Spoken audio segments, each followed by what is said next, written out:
cola. Sim, obrigado. Não, está tudo tranquilo. Eu gostaria, então, de... Não.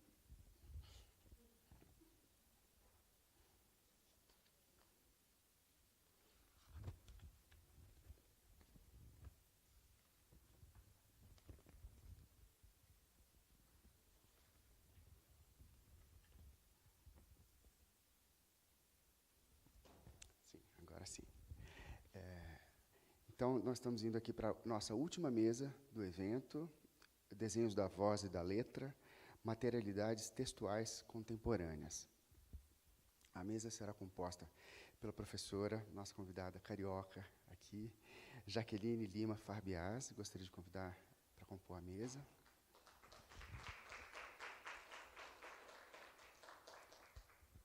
E gostaria de chamar meu amigo, nosso colega aqui do Departamento de Métodos e Técnicas de Ensino da Faculdade de Educação, professor Josilei Francisco de Souza, para se juntar a nós aqui também.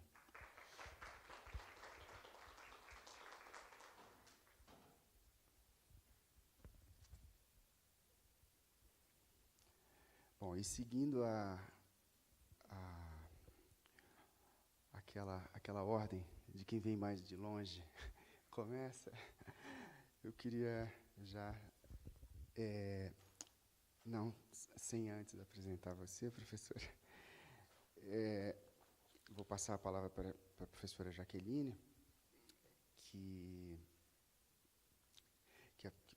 tem mestrado em Letras pela PUC do Rio, onde ela trabalha, não é isso? Também tem doutorado em Educação pela USP, atua como diretora do Departamento de Artes e Design da PUC do Rio, onde também é professora adjunta e pesquisadora do programa de pós-graduação em Design. Não me deixa mentir se eu disser algo trocado aqui, tá, Jaqueline? Bom, ela criou e coordena o Laboratório de Linguagem, Interação e Construção de Sentidos, Design, e lidera também os grupos de pesquisa de design na leitura de sujeitos e suporte em interação e livros, materiais e recursos e novas tecnologias em contexto de ensino-aprendizagem. Tá certo? Enfim. E publicou artigos, né, sobre jogos eletrônicos na educação formal, formação de professores para educação inclusiva, enfim, entre outros. Tá bom, Jaqueline? Ok. Então, eu vou passar a palavra para você, então. Você tem aqui uma apresentação.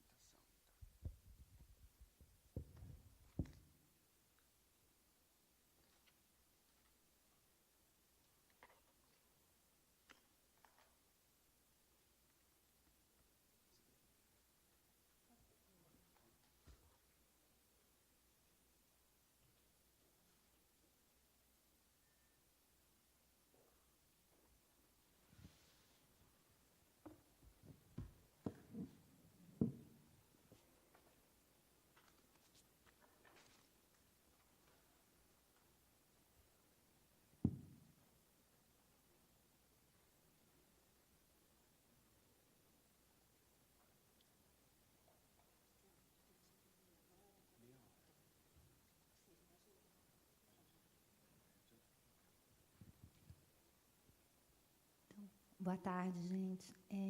Eu queria, antes de mais nada, agradecer muito a toda a coordenação do evento. A gente que ajuda também na organização de eventos, a gente sabe como é difícil, como é muito melhor participar do que coordenar, né? Porque quando a gente participa, a gente assiste, a gente aproveita, e quando a gente está coordenando, a gente corre, né, de um lado para o outro, né, fica responsável por tudo.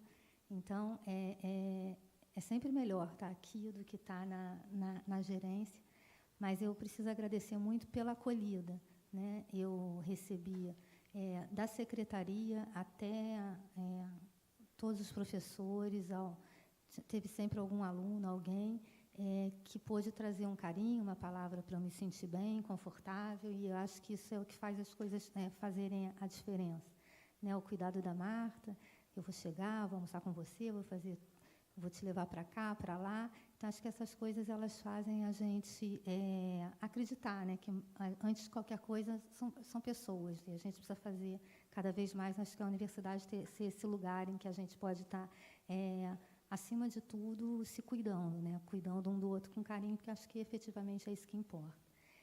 E eu começo um pouco assim, porque eu custei muito a me encontrar na universidade. Eu percorri campos distintos ao longo da minha vida e também custei muito a inserir meus filhos na escola dentro de uma forma mais convencional.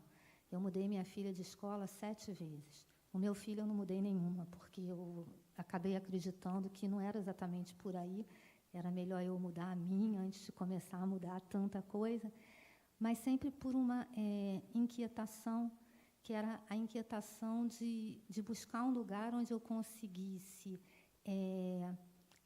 ler, ouvir, escutar, refletir, propor e concretizar. Para mim, concretizar é uma coisa muito, mas muito importante, né? E no final das contas, eu acho que se eu partir da linguística para a literatura, da literatura para a educação, da educação para o design, eu acho que eu só fiquei no design porque o design, no final das contas, ele não é um campo, não é uma área.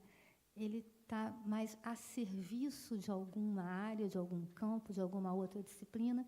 E aí ele me permitiu ser um lugar onde eu posso, eu me sinto muito confortável para olhar a partir de diversos olhares. Então, não dá para pensar no que eu vou trazer aqui, trocar com vocês, como algo que se constituísse só no design. Ele precisou de educação, ele precisou de letras, ele precisa algumas vezes da informática, ele precisa de múltiplos olhares, assim como eu acho que a primeira escolha que eu fiz, que foi pela literatura. Um livro não se faz de um único campo, de uma única área, ele precisa de tantas vozes, tantos lugares falando, e eu rodei e cheguei no livro, né? Cheguei de volta onde eu comecei, né? Só que com uma possibilidade de olhar para ele não só no texto verbal, coisas que depois eu fui vendo que as outras áreas das quais eu fui fugindo, me escondendo, elas foram fazendo também, elas foram somando, né? E aí, no design, a minha linha de pesquisa é o design na leitura, né? E ela começou de uma inquietação muito grande que aquele próprio lugar me dava. Eu tinha excelentes ilustradores, excelentes programadores visuais, excelentes estrategistas, coordenadores de várias equipes, mas eles falavam do objeto livro. E eu via uma sequência de produção maravilhosa em termos de objeto livro, mas entre o objeto livro e a leitura do leitor, eu via muitas vezes um hiato assim, profundo, né? Se fazia um design para o livro, mas não se fazia um design para a leitura, né? Ou com os leitores na leitura, né? E, a partir daí, eu comecei a constituir um grupo de pesquisa que ele tem alunos de design, de educação, de letras, de fonoaudiologia, de vários lugares diferentes, para a gente pensar, mais do que colocar um livro no mundo, colocar um livro que tenha o compromisso de participar de uma sociedade, que é uma sociedade que está aí, com múltiplos leitores, vivendo vários suportes, vários espaços, várias possibilidades, e muitas vezes até impondo para a gente uma determinada responsabilidade, né? Agora a gente não sabe o que acontece com o nosso governo, mas até bem pouco tempo atrás a gente tinha grupos até daqui mesmo, né, que participavam das decisões sobre qual é o livro didático que vai estar dentro de uma sala de aula, sobre qual o livro de literatura que vai estar numa biblioteca, né? Pensamentos que deveriam fazer, né, nós, do lugar do design, pensar qual é o livro que a gente está produzindo para estar nesses lugares e para estar sendo avaliado, para estar sendo inserido. E, mais do que isso, pensando, caramba, mas o que esse jovem, o que essa criança, o que esse adolescente, o que essa pessoa da terceira idade, o que eu estou entendendo como livro hoje, né? De fato, é o livro, né, naquilo que a gente se propõe aqui, pensar o que tem nesse livro, né? O meu contrato com vocês é falar dessa materialidade da letra nos seus suportes, é falar, pensar na atuação desses agentes, pensar que isso está inserido, ou deveria estar inserido em propostas didático-pedagógicas, né? O que é isso que se dá leitura, né? Que formas são essas? Durante muito tempo, esses lugares me diziam que o mais importante era o objeto livro, em detrimento do texto a ser lido pelo leitor. E aí, no design, eu comecei a recuperar alguns projetos que os alunos de lá faziam. A gente tem uma graduação de 1.262 alunos, é muita gente, em 4 habilitações: comunicação visual, projeto de produto, mídia e moda. Né? E a cada semestre, eles passam 4 anos de curso e eles fazem, ao longo do curso, 8 projetos de 150 horas, a disciplina central do curso. Então, eles têm 20 créditos, eles cursam 24 créditos por semestre, desses 10 créditos são em projeto. E alguns projetos, eles só se concretizam na relação com o outro, né? E aí, sendo na relação com o outro, esses alunos precisam ir para as escolas, ou para os hospitais, ou, enfim, eles, para empresas, eles passeiam pela cidade do Rio de Janeiro. E aí eu comecei a ver como a gente usa a materialidade da letra desde muito cedo, de uma forma muito variada, só que, de alguma forma, é como se a gente fosse perdendo, ao longo do tempo, a potência que a educação infantil traz para qualquer professor, para qualquer formador. Né? Eu fui lembrando e os meus alunos foram mostrando também, a facilidade com que eles desenvolviam, uma facilidade pensada, estruturada e tudo, mas como era muito natural para eles desenvolver projetos para crianças em que as formas desse livro eram as mais variadas possíveis.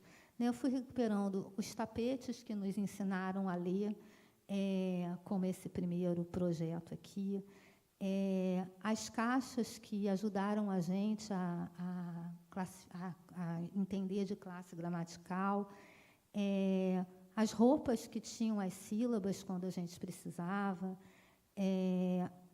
a possibilidade da gente tratar a partir do tato e entender um pouco mais sobre letras e sobre construção de palavras.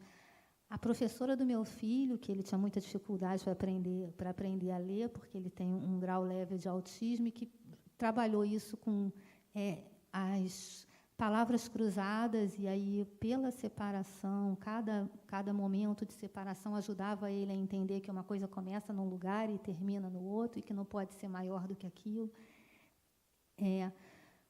Quando a gente tinha crianças que tinham surdas e para tocar instrumentos, como a gente levava elas a ler pelas cores e pelos objetos que a gente ofertava, os cegos pelo tato a desenvolver, até coisas mais complexas, porque todas essas foram feitas por alunos de 18 anos, 17 anos.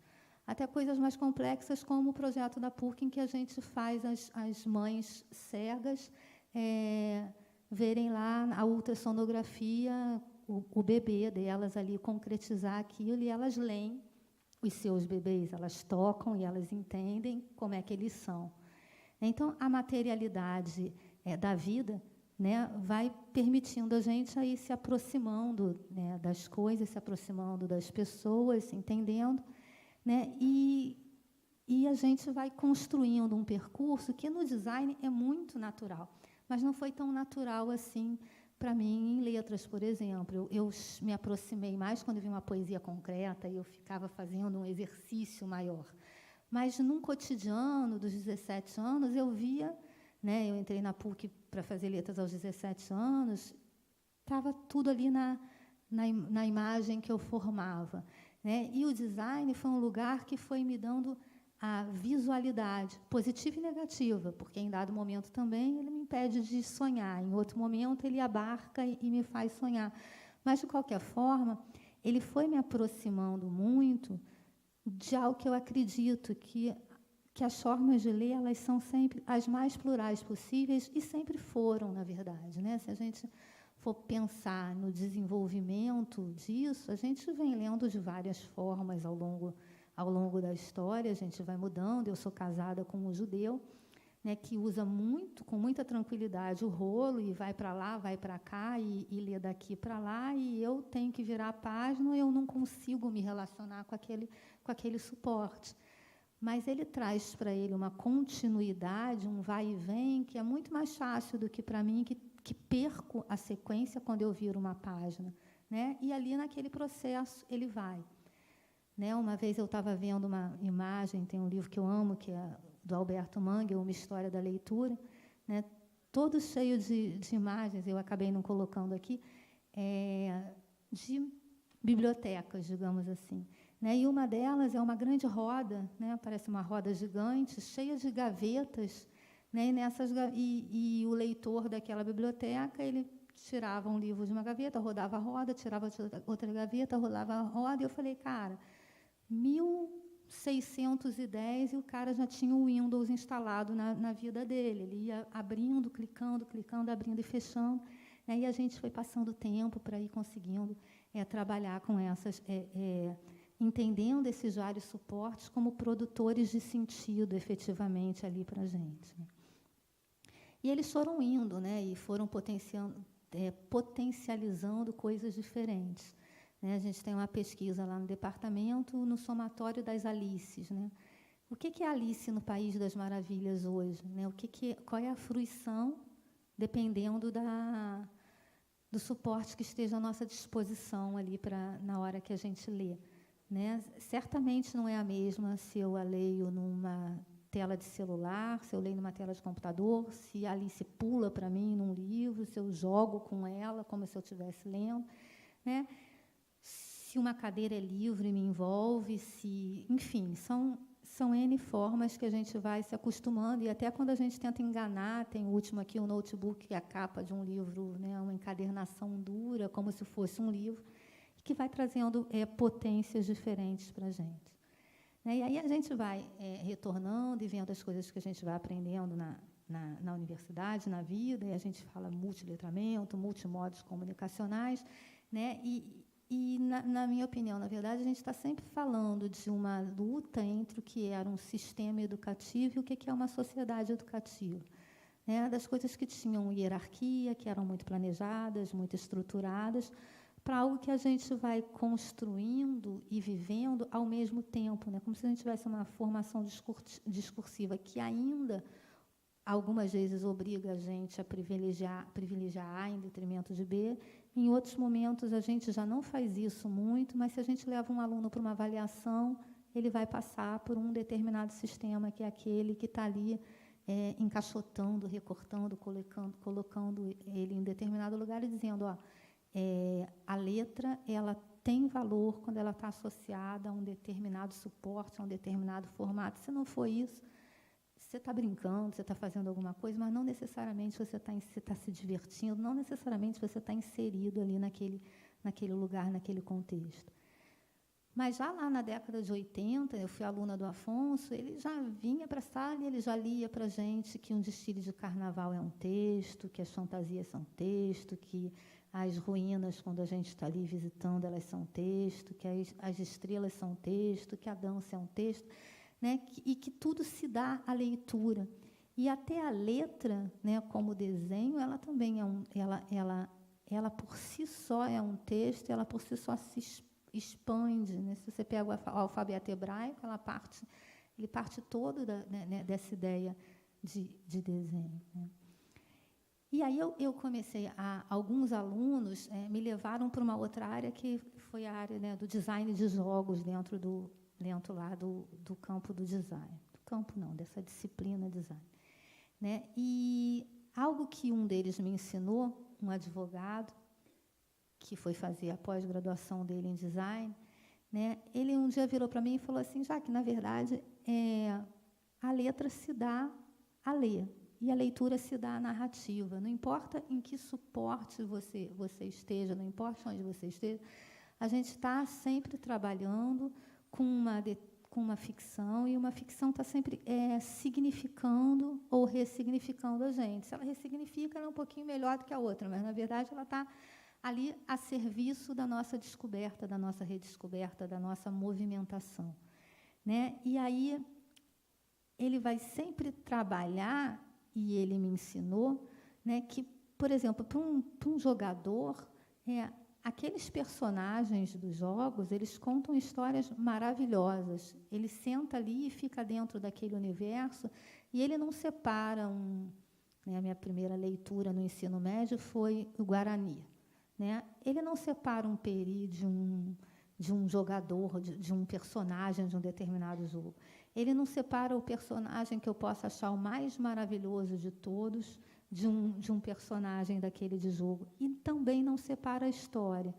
Mas ele diz que, pelo jogo, ele torna visível a participação dele. E pela leitura de um livro, ele participa da mesma forma.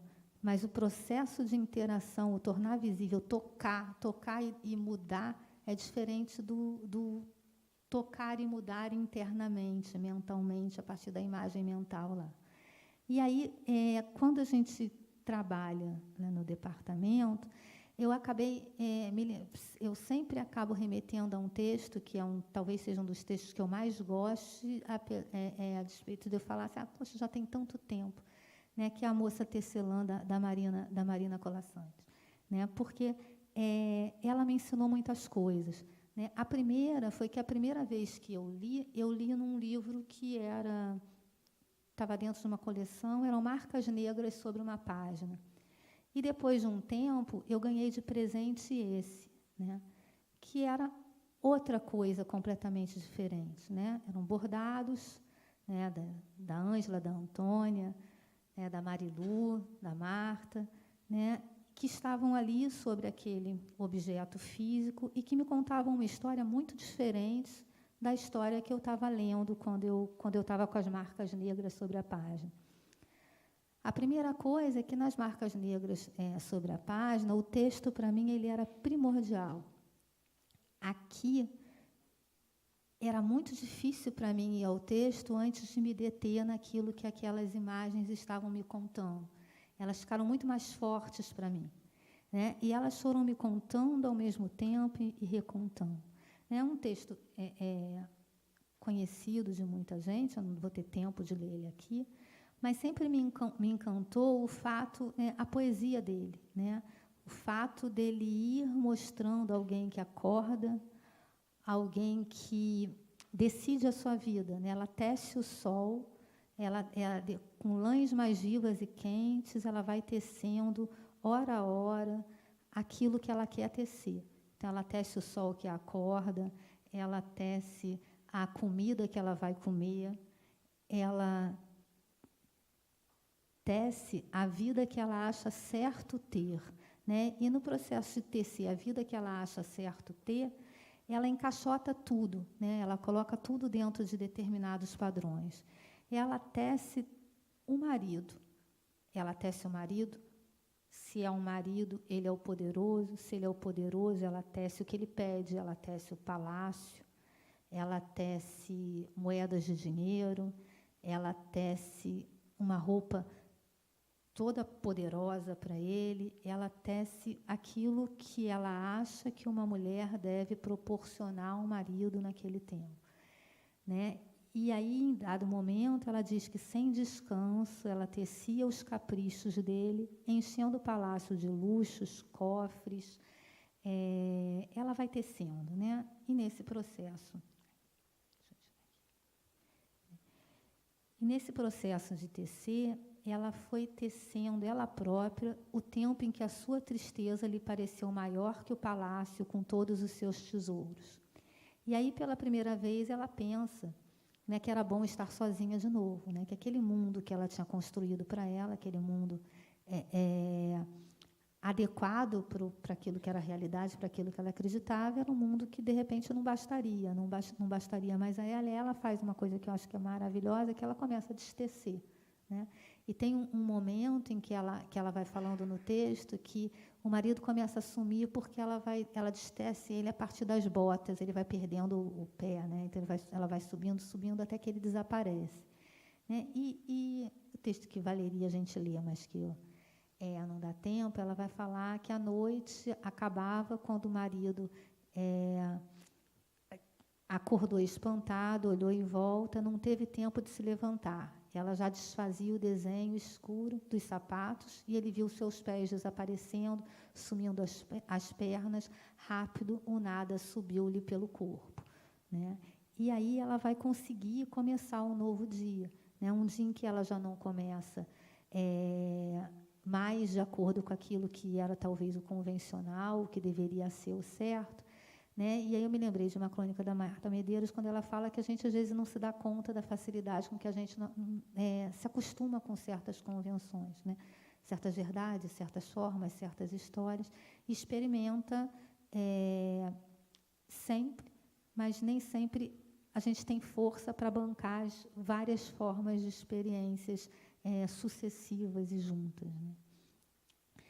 E aí, eu voltei lá no Eco, quando ele fala que o primeiro discurso que uma obra faz, uma obra que congrega essas letras, né, materializadas, se faz através da forma como ela é feita, né? E aí a gente vai vendo, né, que essas formas elas produzem sentido, as formas letra. Tem um livro que é uma releitura de textos clássicos, que esse livro, a produção gráfica é da Julie Pires e a ilustração do Marcelo Ribeiro, que vai de cima para baixo, do Aloysio de Azevedo, e o simples fato de você, né, eu às vezes mostro o livro para crianças de 8 e 9 anos, e eles não entendem aquele texto, ainda é muito complexo para eles, mas o simples fato dele escolher uma fonte de letra, como uma script, né, toda tremida, para um determinado personagem, e uma outra, como uma Times, toda certinha, para outro personagem, já faz a criança rapidamente me dizer: esse é mais inseguro do que aquele. Né? O simples fato dele posicionar alguém no alto de uma escada e o outro o tempo todo embaixo da escada já faz ele dizer: esse tem mais poder do que aquele. Né? Ele vai ali junto, trabalhando a construção de sentidos. Né? E isso foi me levando a um lugar que era um lugar de pensar que os múltiplos suportes, as múltiplas linguagens, isso não é nada demais falar aqui, que vocês já são isso há muito tempo, até mais do que eu, elas vão se iluminando, né? Elas vão demonstrando para a gente como a gente hoje em dia já está nesse ínter, né? A gente já está nesse outro lugar. E pelo design a gente vai trabalhando justamente uma tentativa de não hierarquizar as mídias, né, apresentadas através dos diversos suportes, né, mas de pensá-las na potência que elas têm. Isso vai ajudando muito a gente nas pesquisas do Link, né, do laboratório, com uma pesquisa da Maíra, que daqui a pouco tem uma comunicação com ela, em que a gente vai vendo se, enquanto suporte, né, os suportes que a gente tem à nossa disposição, a gente os identifica muito claramente, e a gente faz isso sim, não necessariamente a formação visual da gente para o que colocar dentro desse suporte vem sendo trabalhada de uma forma digna, eu digo digna, ao longo da educação. Né? Se a gente for vendo, em termos de texto verbal, a gente pode dizer que existe um acompanhamento, que existe uma progressão, que você pega um livro de literatura, por exemplo, a expectativa que você tem de leitura de um menino de 4 anos é diferente da expectativa de leitura de um menino de 17 anos, o grau de complexidade vai aumentando. Mas se você pensa em termos da imagem que está ali, você vai vendo que isso não necessariamente se repete. Se você pensa em termos desse visual, né, da relação verbo-visual, isso também não necessariamente acontece. Enquanto um sobe, às vezes o outro desce, a oscilação é grande. E um dos trabalhos do laboratório é justamente buscar todos esses livros que foram aprovados por esse plano Biblioteca Escola, lá da creche até o final do ensino médio, e ver na relação verbo visual, como é que essas coisas elas estão acontecendo? Se a gente, de fato, está conseguindo formar o nosso aluno para uma produção, eu acho que isso é uma proposta pedagógica concreta, em que ele tenha tanta chance de se desenvolver como um escritor de texto verbal, como um escritor visual. Se ele vai com essa potência, seguindo um caminho de olhar a partir do múltiplo e não hierarquizando a partir de um lugar só. Tem várias outras que eu vou passar rápido, não vou nem tratar delas, porque eu não quero estender o tempo, eu quero deixar essas coisas para depois. Essa aqui eu acho uma outra que é importante, que é assim, e aqui tem um trabalho muito sério disso, a gente tem um livro didático, a gente tem uma estrutura dentro dele, a gente tem uma forma de pensá-lo, e a gente tem essa letra sendo colocada aí, mas a gente precisa cuidar, está sempre cuidando. A gente tem as potências de várias formas de a gente estar falando, e, na verdade, eu acredito muito que a gente vai vivendo a partir de uma fisiologia, de uma biblioteca, de uma história, o texto Guillemot fala muito disso, que existe uma instituição do corpo que lê, e que está preparado para uma materialidade e que a gente pode propor a manutenção dessa materialidade, ou a gente pode transformar essa materialidade, anunciar caminhos outros possíveis para ela, à medida em que a gente se aproxima das bibliotecas tais quais elas estão surgindo, os repertórios tais quais eles estão sendo encaminhados hoje pelos jovens que a gente tem por aí. E aí eu acho que a gente consegue fazer poesia de alguma forma. Por isso essa passagem do livro para a leitura e essa ideia de pensar mesmo um projeto que só pode ser interdisciplinar, que precisa pensar desde lá de baixo da escola, como é que a gente está hierarquizando essas mídias, como é que a gente está apresentando esses suportes, em que lugar a gente está dando para a produção visual, para que ela atue em consonância ou em dissonância com o verbal, dependendo de qual seja a nossa intenção, que a gente pense esse leitor como alguém que participa, que é central nessa nossa história, e, principalmente, eu acho que é isso, que é um minutinho que eu peço só para fechar, que acho que eu estou vendo, quando a gente se depara com o que a gente tem hoje, a gente tem uma outra lei, uma lei da inclusão. Eu acho essa lei, ao mesmo tempo, fundamental e perigosa, ela é as duas coisas ao mesmo tempo. A gente, se ontem o verbal cabia na escola, hoje só o verbal aniquila muita gente, não potencializa muitas pessoas. Hoje só o visual aniquila muita gente, não potencializa muitas pessoas. Ontem eu estava numa mesa numa cidadezinha, numa cidade Hortolândia, lá em Campinas, e falando comigo tinha uma pessoa cega. E foi muito triste, porque todos estavam com PowerPoint na apresentação, e todos com praticamente nenhum texto, tudo imagem. E tudo que se falava precisava da imagem. E ela ali do lado, e aí, em dado momento, eu fui para o lado dela e comecei a tentar contar a história, o que estava acontecendo ali, mas eu mais atrapalhava do que ajudava, porque eram duas vozes, era a voz de quem estava falando, era eu tentando acompanhar quem estava falando, mostrando, e ela, em um dado momento, falou assim, não se preocupa com isso, eu já me acostumei. E esse eu já me acostumei, dói demais, é uma coisa assim de você, o que é isso que eu estou fazendo, E isso acontece todo dia, nas salas de aula, e agora obrigatoriamente acontece, porque a criança tem que estar lá, obrigação ela estar lá, E aí a gente vai vendo que qualquer letra que a gente pense em colocar no mundo, a materialidade dela precisa ser pensada de uma forma muito mais abrangente do que aquela que a gente aprendeu, dentro de uma complexidade muito maior do que aquela que a gente viveu, com pares muito diferentes do que aqueles que a gente teve, porque até para falar oi para a Fabiana, que era quem estava comigo na mesa, eu, em dado momento, fiquei sem jeito. Eu primeiro seguro pela mão, eu primeiro aperto, eu primeiro me aproximo, eu primeiro faço isso, eu primeiro faço aquilo. A gente não viveu essa experiência ao longo da nossa formação, né? E aí a gente vai se aproximando e tem que se refazer, né? Pensar outras formas de trazer a ponte, o caminho entre o eu e o outro, que esses objetos que a gente constrói, esses espaços que a gente cria, vão formando.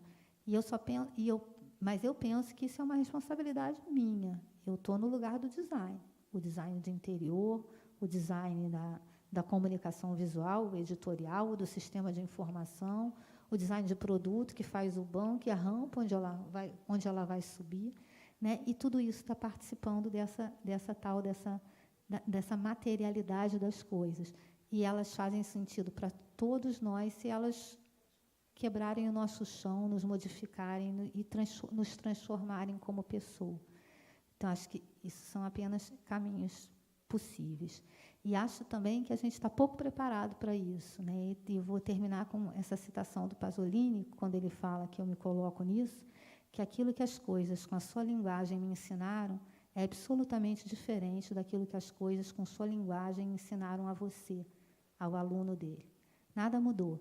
Porém, a linguagem das coisas. São as próprias coisas que mudaram, e mudaram de maneira radical. E é um fim de mundo que aconteceu entre mim, que tenho 50 anos, eu tenho 51, e você, que tem 15. Minha figura de pedagogo é, então, irremediavelmente colocada em crise. Não se pode ensinar se, ao mesmo tempo, não se aprende. Então, muito obrigada. Acho que não passei, não.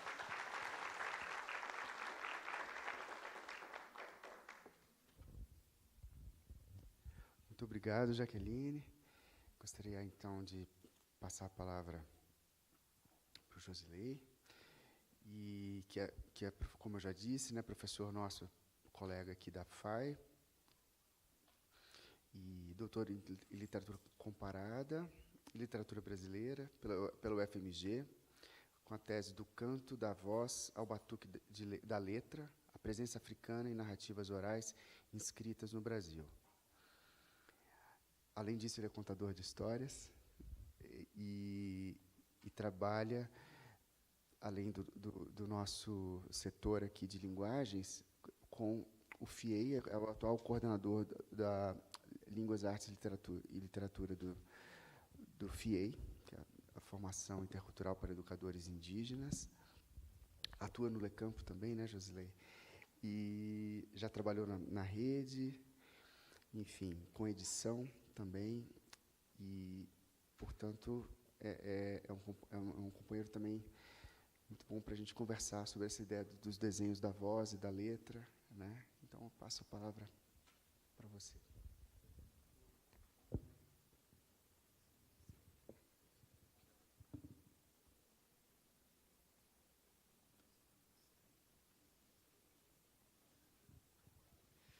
Gente, boa tarde. Boa tarde, obrigado a todas as pessoas aqui presentes. E como o Guilherme disse, eu tenho essa prática de contar histórias, e tem algum tempo que eu tenho trabalhado com narrativas de tradição oral e pensando em diálogos que acontecem por intermédio dessas narrativas. E aí que eu fiz, então, foi trazer, eu estou chamando essa apresentação aqui de A Astúcia do Coelho, Movências Transtextuais e Transculturais, que a ideia é pensar nesse dinamismo que a gente tem presente nas narrativas, nas histórias, nas poéticas de tradição oral, e que coloca em contato culturas diferentes culturas. E aí, que eu vou fazer aqui é mostrar um exemplo a partir de uma narrativa sobre o personagem Coelho, e algumas derivas, enfim, dessa narrativa, já que o tema, né, desse encontro palavras em deriva.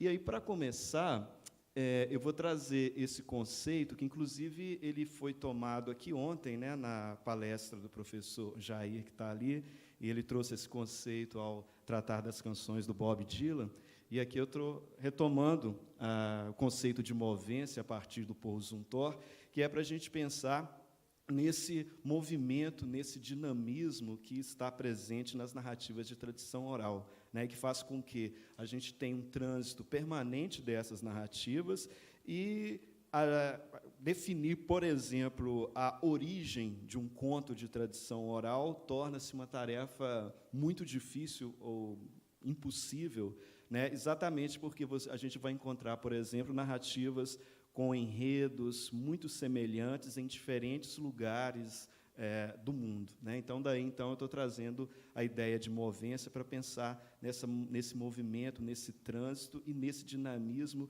em que as narrativas vão sendo transmitidas e transformadas de forma constante. E outra ideia aqui também é a ideia de transculturação, né? Daí para pensar nesses diálogos transculturais que vão sendo configurados, né, tecidos a partir dessa movência que está na tradição oral, né? E aí eu estou pensando aqui transculturação a partir, sobretudo, do Fernando Ortiz, né, que discute esse conceito na análise da cultura cubana. E depois a gente vai ter uma transposição desse conceito para o campo da literatura, pelo Ángel Rama, né? Enfim, então a ideia aqui é pensar um pouco nesse movimento, né, nessa movência que vai apresentando para a gente diálogos transculturais nessas narrativas. E aí, então, eu vou trazer, para começar, essa história. O coelho e a onça são pretendentes à mão da girafa. Tá? Eu vou ler esse trechinho. Coelho foi pedir a girafa em casamento. A girafa não quis, porque o coelho tem orelha muito grande. Aí Coelho ia embora. Passando muitos dias, ele soube que a onça ia casar com a girafa. Aí Coelho soube, correu, foi à casa da girafa. Olha, girafa, eu te pedi em casamento, não quiseste casar comigo. Agora eu soube que tu vai casar com onça. Onça, que é meu cavalo. Aí a girafa diz, teu cavalo? Como? Em toda festa que eu vou montado nela. Aí a girafa diz, é mentira, Coelho. É mentira? Quando é o ajuste do casamento? Aí a girafa diz para Coelho, dia 10 de dezembro, está chegando. Pois eu te mostro, no dia do teu casamento, eu venho montado nela aqui. Bem, aí a história segue, e sempre nessa história vai acontecer aí uma ação do coelho, que, fazendo uso da esperteza e da sabedoria, vai chegar lá no casamento da onça, né, montado na onça, né, e a girafa acaba desistindo do casamento, porque ela não ia casar com um animal que serve de cavalo para um animal tão pequeno como o coelho. Bem, essa história aqui, né, que eu li o trecho dela, ela está publicada nesse trabalho, Aspectos do Folclore de uma Comunidade Rural, que foi realizado pelo Otávio da Costa Eduardo, e nesse trabalho ele traz, né, ele apresenta 11 narrativas de animais que foram registradas em 1944, em Santo Antônio dos Pretos, uma comunidade que atualmente ela é reconhecida como quilombola, e que está no município de Codó, no Maranhão. Esse trabalho dele ele foi publicado na revista, né, do Arquivo Nacional. Ele foi premiado no 2º concurso de monografias sobre o folclore nacional, instituído em 1945 pela Discoteca Pública Municipal de São Paulo, na gestão do Mário de Andrade. E, em virtude desse prêmio, o trabalho foi publicado pela primeira e única vez no número 144 da revista, né, publicada em 1951.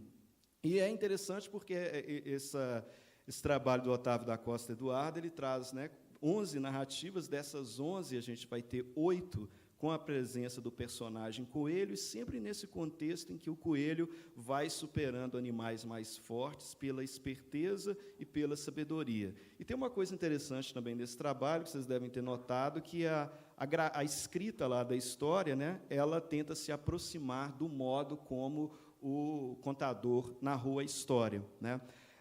Eu tive a oportunidade de conversar com o Otávio da Costa Eduardo sobre esse trabalho, e aí ele, contando como foi esse processo, ele ouvia o contador à noite, porque lá só se contava a história à noite, e aí, logo depois, ele sentava perto de uma lamparina, porque não tinha luz elétrica, e anotava rapidinho.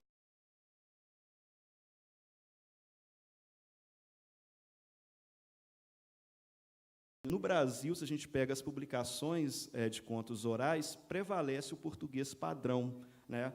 O uso do gravador, apesar do Mário de Andrade ter utilizado lá na década de 30, ele vai se tornar mais comum na década de 70, a partir da década de 70. Então, a gente tem aí um trabalho, né, que é meio que, podemos dizer que é inaugural, né, no sentido de tentar registrar um conto oral com essas marcas, né, do discurso do contador. E é um trabalho feito numa comunidade que, na época, tinha mais ou menos 150 pessoas identificadas como descendentes, né, de negros que conviveram com o contexto da escravidão. Bem, seguindo aí, então, por essas movências da tradição oral, em 1900, ali está 65, porque é a terceira edição, mas em 62 foi lançado esse livro, Histórias do Galo e do Candimba, que traz, como vocês podem ver aqui nesse trechinho do prefácio, ele traz algumas histórias que foram registradas lá pelo Otávio da Costa Eduardo, né? E aqui é interessante porque aparece ali Histórias do Galo e do Candimba, e Candimba se refere ali ao coelho, né, e ao termo da língua quimbundo, que é uma língua banto, uma língua africana, e os estudos mostram que a língua quimbundo, umbundo e kikongo, todas as línguas banto, né, que é uma grande família linguística do continente africano, foram as línguas mais faladas no Brasil no período da escravidão. E essas marcas estão aí no português, mas a gente tem poucos estudos, né, sobre essas presenças africanas e quais são as línguas, né, que estiveram, que foram faladas no Brasil. E é interessante porque, nesse livro ali de 62, a gente tem ali a presença do termo candimba para nomear o coelho, né, numa história que foi registrada numa comunidade quilombola, né. Seguindo aí, depois, em 2010, a Paulinas publicou esse livro, Coelho e a Onça, Histórias Brasileiras de Origem Africana, em que o próprio Otávio da Costa Eduardo, ali ele assume o pseudônimo de Eduardo Longevo, o próprio Eduardo da Costa Eduardo reescreveu as histórias e publicou nesse livro. Inclusive, ele disse que gostaria de ter publicado essas histórias com aquelas marcas do discurso oral do contador, mas a editora não permitiu. Cobrou dele o uso do português padrão. Bem, e a gente vai ter outras versões dessa história registradas aí no Brasil. A gente tem, por exemplo, o Coelho e a Onça, registrada por João Dornas Filho, em Minas Gerais, e também publicada naquela revista do Arquivo Nacional, em 1938. O Coelho e a Onça, publicada por Nair Starling, em Nossas Lendas, em 1946, pela editora Francisco Alves. E em todas essas narrativas, esse contexto em que o coelho vai fazendo a onça de montaria. E depois a gente chega aqui também, tem uma versão que está publicada nesse livro, Histórias que a Cecília Contava. O título nesse livro é O Seu Onço. E esse livro foi publicado pela editora UFMG em 2008, e é interessante porque esse livro ele traz uma organização do Murilo de Carvalho e das irmãs, que é o historiador, e eles publicam esse livro a partir de uma fita que eles guardaram, em que uma moradora da casa do avô deles, né, a Maria Cecília de Jesus, em que ela contou umas histórias, que era uma mulher negra, que eles dizem que chegou à fazenda também nesse contexto de descendência de negros escravizados, e aí, então, eles publicam esse livro. Esse livro é interessante, que tem o CD onde a gente ouve as histórias, né, a Maria Cecília. Então, vejam como que é interessante perceber esse movimento aí de narrativas de tradição oral, dessa história, e que não fica apenas no Brasil. Agora, então, a gente vai dar uma deriva, aí, uma movência, enfim, ver algumas ressonâncias dessa história, alguns diálogos em Angola, né? A gente tem, por exemplo, Candimba e o Elefante, que foi registrada pelo escritor angolano Raul Davi, e publicada no final da década de 70, em Contos Tradicionais da Nossa Terra. Uma obra que está organizada ali em 2 volumes e que traz contos de tradição oral registrados em Angola. Aqui um trechinho, ele está longo, mas eu não vou ler tudo, não, mas aí, na verdade, ali há uma disputa entre o Candimba e o elefante, para ver quem casa com uma... Aí o casamento é com uma mulher, tá? E aí a gente segue ali, eu vou ler cá no finalzinho aqui, tinha um elefante acabado de sair quando entrou o Candimba bem vestido, porque o elefante tinha ido lá e proposto o casamento. E aí entrou o Candimba bem vestido para renovar o pedido. O Soba disse-lhe que estaria tudo muito bem, se não estivesse já comprometido com o elefante naquele dia mesmo. O Candimba pulou de bando e disse: "O que é isso? Então vai dar a sua filha ao elefante que me serve de cavalo? Só se você quiser que a sua filha fique sozinha todas as vezes que eu sair em negócios ou qualquer outra viagem montado nele." E aí, né, acontece a mesma coisa, né, tem ali um desfecho em que o coelho engana o elefante, chega montado no elefante e desfaz o casamento. Então, é interessante para ir percebendo essa movência e essa transformação. Aqui, ao invés da onça, né, a gente vai ter o elefante enganado pelo coelho e sendo feito ali de montaria. Bem, a gente vai ter também mais outra variante aqui, que é a lebre e a raposa, registrada por Antônio Fonseca, publicada em 96, em contribuição ao estudo da literatura oral angolana. De novo, também essa transformação ali já é a lebre, né, e a raposa. Coelho, lebre, enganando a raposa. E, agora, algumas dessas movências e transformações dessa história em registros feitos em Moçambique, né? A gente tem ali o elefante, escravo do coelho, publicada em 79 no livro Contos Moçambicanos, organizado pelo Instituto Nacional do Livro e do Disco de Moçambique, também uma obra que reúne contos de tradição oral.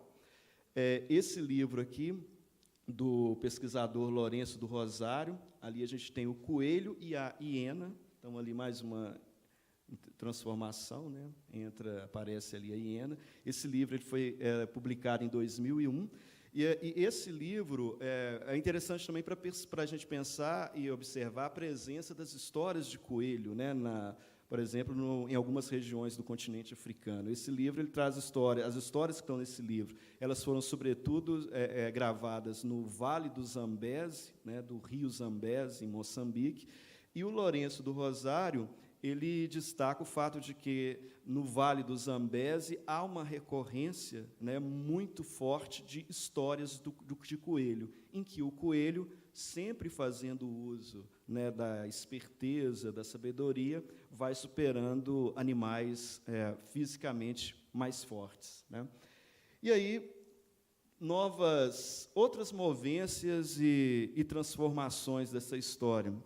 E aí a ideia é a gente ver exemplos do quanto que essa tradição oral ela institui um dinamismo muito grande e que a história vai sendo transmitida, transformada e vai colocando em diálogo, por exemplo, nesses exemplos, culturas africanas, né, e brasileiras, afro-brasileiras. Esse livro aqui, a gente vai ter, ele foi publicado em 1854, tá? Ele é resultado de um trabalho do suíço Elisha Telen. Ele é um missionário suíço que vai para Angola, e aí depois ele até abandona o trabalho como missionário. Em 1854, ele publica esse livro, Folk Tales of Angola, Contos Populares de Angola, ele publica nos Estados Unidos. Depois, na década de 60, vai ter a publicação da edição brasileira, em que a tradução é, inclusive, do Câmara Cascudo. E, nesse livro, a gente vai ter uma variante ali, que é o elefante a rã.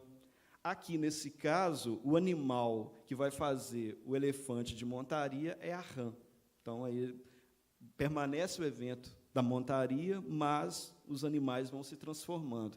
E esse livro do Elisha Telen, ele é muito interessante, importante, porque é uma edição bilíngue em que ele traz os contos em quimbundo, né, portanto, lá a língua que eu mencionei aqui, a língua banto, e em inglês. Depois, quando o livro é traduzido para o português, a gente tem também a edição bilíngue quibundo-português. Então, uma obra... E o Elisha Telen, ele também, na época, publicou uma gramática da língua quimbundo, né? Então, é uma obra bem importante quando a gente pensa em registro, né, de línguas africanas. E aí, um trechinho aqui dessa história, então, do elefante e a rã.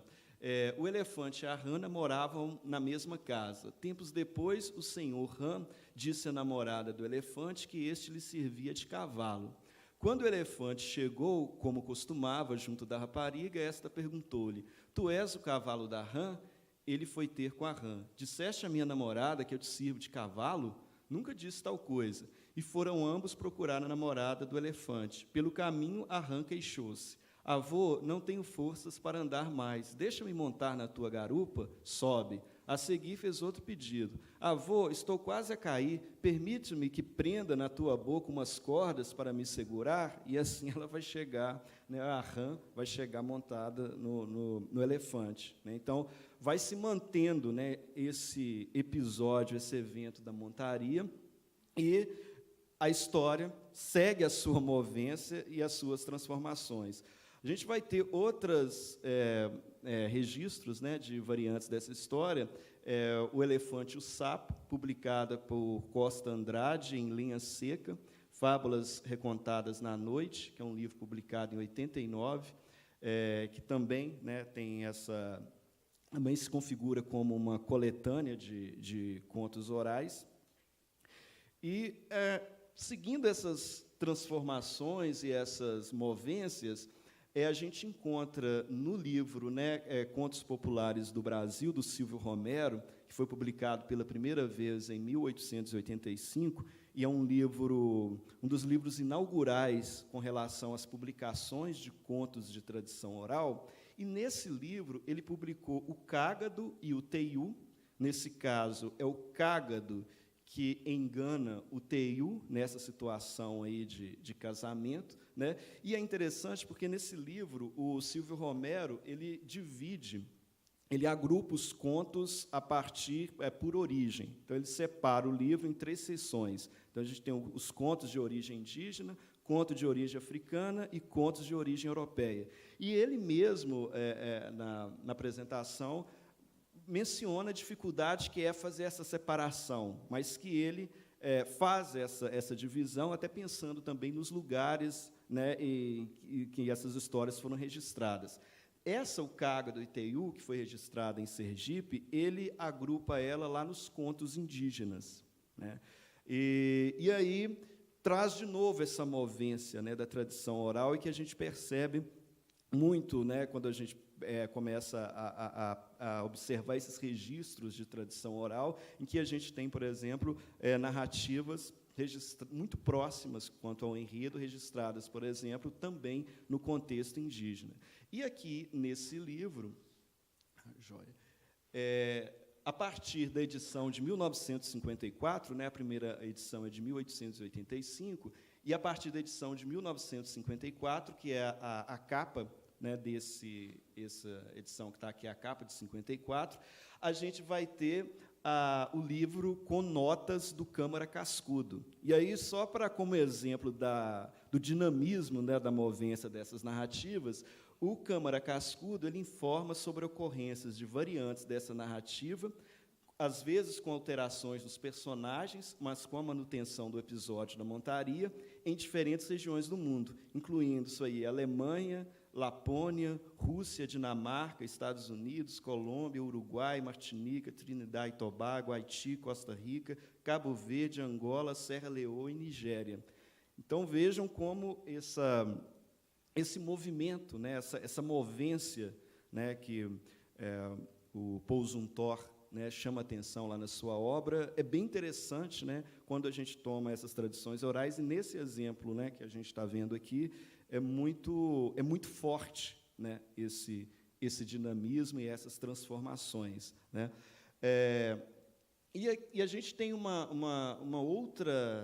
trouxe um outro exemplo aqui, que é o Contos Negros, né? O mestre Didi Dioscórides Maximiliano dos Santos, ele publicou O Elefante e a Tartaruga em Contos Negros da Bahia, em 61, saiu pelas edições GRD do Rio de Janeiro, com ilustrações do Caribé e prefácio do Jorge Amado. Nessa narrativa aqui, a gente vai ter, então, a tartaruga enganando o elefante. E é interessante mencionar que o mestre Didi, né, ele está vinculado a esse contexto afro-brasileiro, né, e, no Brasil, ele é considerado o autor que inaugura essa categoria do autor-narrador, né, porque, quer dizer, aquele contador de histórias que publica as suas próprias histórias, né. Então, a partir da década de 60, ele é considerado esse autor, né, que publica histórias aí no contexto do escrito. E aqui, então, mais uma variante, mais um caminho da história aí que vai sendo transmitida, publicada, transformada, né. E esse livro aqui, do Couto de Magalhães, O Selvagem, esse livro é o primeiro livro publicado no Brasil, né, no final do século XIX, é o primeiro livro publicado com histórias da tradição indígena, né. O Selvagem foi publicado pela primeira vez em 1876, pelo general, que é mineiro, né, nascido em Diamantina, e ele traz uma coletânea de 25 narrativas tupi, publicadas em Engatu e português. Todas as narrativas elas vão trazer animais personificados como personagens. Nas histórias registradas por Couto de Magalhães, são recorrentes as narrativas em que pequenos animais, fazendo uso da astúcia e da inteligência, superam animais maiores, fisicamente mais fortes. Nessas narrativas, a gente vai ter um destaque do jabuti como o animal que frequentemente, né, desempenha a função de superar os adversários pelo uso aí da esperteza.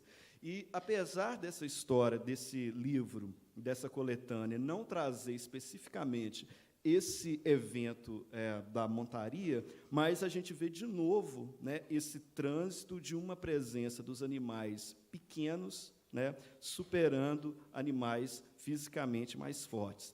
Mas, já que a gente comentou aqui sobre o contexto indígena, a gente vai ter nesse livro aqui, a imagem ali está ruim, mas o título é O Tempo Passa, a História Fica, que é um livro que traz contos do contexto Xacriabá. O Xacriabá é um povo indígena aqui de Minas Gerais, localizado as terras, o território Xacriabá está no norte de Minas Gerais, no município de São João das Missões, e a gente tem a presença, né, do Xacriabá aqui no FIEI, que é o curso de formação de professores indígenas aqui da FAI.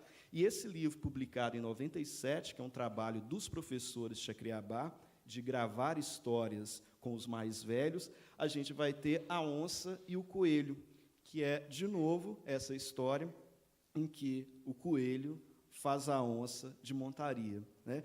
E, com esses exemplos, a ideia, então, era pensar um pouco, né, nessa movência e nesse dinamismo da tradição oral, que, nesse caso aqui, mostra aqui alguns diálogos transculturais, né, entre Brasil, culturas africanas, afro-brasileiras e indígenas, e esse trânsito, né, que vai colocando esse entrecruzamento de vozes. Claro que as histórias de animais, né, não são específicas, por exemplo, dos povos africanos ou dos povos indígenas. Basta a gente lembrar das fábulas de La Fontaine, as fábulas de Esopo, né? E o objetivo aqui, como eu disse, não é pensar a origem desses contos, mas é pensar que essas narrativas de tradição oral, elas apresentam para a gente esse processo de movência em que apontar a origem de determinado conto se torna uma tarefa impossível, né? Mas também a gente percebe que, por essas narrativas, a gente nota, né, esses encontros de vozes e de culturas que são muito importantes para a constituição da cultura brasileira, enfim, da constituição da nossa própria história. Então, é isso, meu tempo acabou.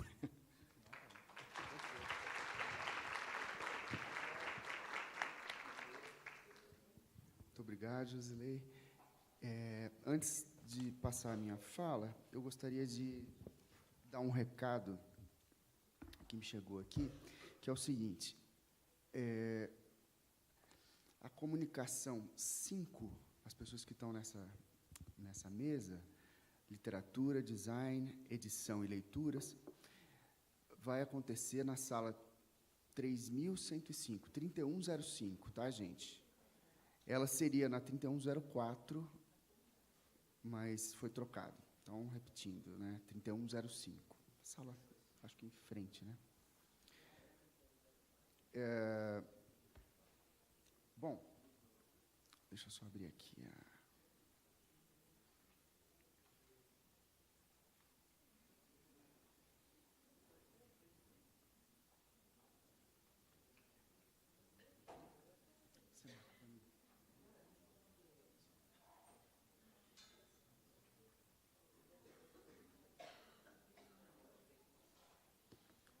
Bom,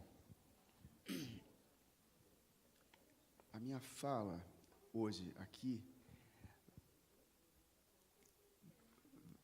eu tenho intenção de mostrar um pouco como o processo de composição de canções depende de maneira central, como é óbvio, talvez, para muitos aqui, que provavelmente têm uma certa intimidade com a canção, como é um gênero muito entranhado na nossa cultura, então eu imagino que muitos de vocês cantem, conheçam muitas canções, mas o processo de composição ao qual me refiro, e que eu gostaria de dar um exemplo aqui, como forma da gente refletir sobre o desenho da voz e o quão ele é importante para a produção da canção e, em último momento, do sentido da canção também. Mas, para além dessa reflexão sobre o processo de composição de canções, e eu vou falar de uma canção específica, Beatriz, o Grande Circo Místico, que é um LP de 1983, gravado, composto por Edu Lobo e Chico Buarque, arranjos do Chiquinho de Moraes. Eu vou falar da primeira canção, né, portanto, a Beatriz, que a gente tem uma abertura instrumental e depois essa é a primeira mesmo canção propriamente dita, né, na qual você tem letra e melodia. Mas, para além, portanto, de propor aqui uma reflexão sobre esse processo composicional e como a voz, o desenho da voz, modifica o sentido, né, da canção, eu gostaria de trazer também à tona o tema, porque o circo místico ele é um signo que foi pensado na nossa cultura de maneira bastante, vamos dizer, insistente, sobretudo a partir dos anos 30, por um poeta que começou neoparnasiano e depois aderiu ao modernismo, né, que é o Jorge de Lima, poeta alagoano, e que adotou, por influência dos companheiros da escola, vamos dizer assim, modernista, de 22, né, essa simpatia pela cultura popular, enfim, e nesse movimento, o circo. Eu estou fazendo esse preâmbulo porque, para a gente compreender a canção e o sentido, vamos dizer, e o sentido de uma maneira mais aprofundada dela, é importante a gente falar um pouco sobre esse poema, porque ela é baseada neste poema. O LP, todas as canções deste LP foram baseadas em um poema do Jorge de Lima, que é um poema A Túnica Inconsútil, um livro que foi publicado em 1938, invertendo os números aí, né, de 83 para 38. E tem algumas outras coincidências para além desse aspecto numerológico aqui. Eu vou me referir a essas coincidências daqui a pouco também. Mas, portanto, é um poema de 38, e eu não vou ler o poema aqui, porque não dá tempo, infelizmente. É um poema narrativo que tem um corte muito curioso, porque ele é uma colagem entre história e ficção, porque o motivo dele, o mote do poema, é uma história verídica, né? A fundação de um circo, de uma dinastia de circo, que ocorreu na Áustria, na época da Imperatriz Teresa, uma déspota esclarecida. O médico da Imperatriz, história, tá, gente? Não é invenção do Jorge de Lima. Ele tinha um filho que era aprendiz também de médico, né? Era o jovem ali que acompanhava o pai, e que, portanto, já tinha essa carreira destinada, predestinada, né, definida pela família, enfim, pela profissão do pai, e que, numa certa feita, assiste a um espetáculo de circo, vê uma trapezista, se apaixona pela artista e abandona a profissão para a qual estava se formando e se torna circense. O circo existe até hoje. Eles se mudaram da Áustria, estão baseados na Suíça. É o Circo Ni. E quem tiver a oportunidade de passar por lá, eles estão lá, fazem espetáculos normalmente, viajam, fazem turnês e tal pela Europa em geral. O Jorge de Lima, aí que vem a questão que nos interessa. Ele insere nessa história um elemento. Ele era um poeta católico, né? A gente tem que acrescentar essa informação também, mas ele acrescenta o seguinte elemento, que é um elemento ficcional. A história da Beatriz, da canção, no poema, ela não se chama Beatriz, ela se chama Inês, que é a moça pela qual o Frederico Nis se apaixonou. E essa personagem, ela, na verdade, ela gera uma linhagem,